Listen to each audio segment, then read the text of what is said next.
Cette vidéo me choque. Ces chiffres sont erronés. Aujourd'hui, officiellement, oui, il y avait eu des pertes de vies humaines qui se chiffrent à 12. Et l'ensemble, en fait, de ces gens, ce sont des pilleurs, ce sont des casseurs. Diego, particulièrement, il y avait eu un jeune qui est décédé. Il était pris en flagrant délit dans une bijouterie. C'est autour d'une table. On peut trouver une solution. Dans le dialogue, il faut s'écouter. Et bien évidemment, mais c'est pas dans la rue. On ne peut pas développer le pays sans paix ni stabilité. La violence, la destruction, ce n'est pas une solution. Ce qu'on est en train de vivre actuellement, c'est l'accumulation de la pauvreté et aussi des problématiques de retard. Et moi, je suis là pour accélérer le développement à Madagascar. Vous savez, les universités à Madagascar ont été construits dans les années 70-80. Depuis, rien. Et donc ça s'est détérioré. On nous parle de 12 morts.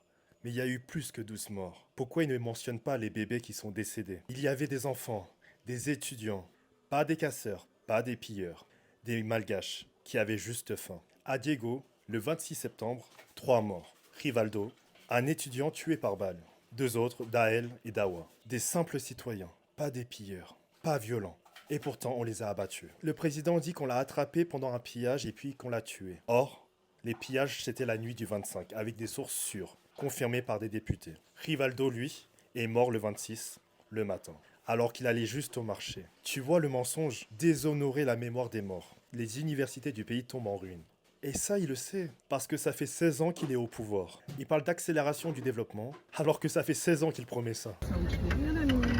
J'étais en train de demander si je pouvais charger mon téléphone. Et comme on peut voir ici, il y a des personnes qui viennent de tout horizon. Quand on pense à manifestation, on a tendance à le mettre sur les standards de notre pays. Que ce sont des personnes qui mettent un arrêt de travail ou qui descendent selon leur emploi du temps. Les personnes ici sont là pour réclamer des droits. C'est des personnes qui arrêtent de travailler.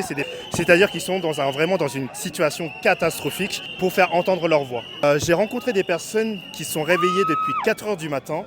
Certains qui viennent à pied, qui font des 67 km juste pour pouvoir exprimer leurs vœux. On a des créateurs de contenu, des personnes de divers horizons. On a la presse.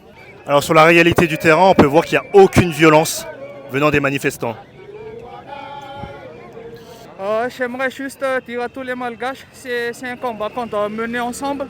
Si on veut s'en sortir, il faut être ensemble et ne pas s'éparpiller. Le seul objectif, c'est vraiment de libérer Madagascar de cette oppression des dirigeants.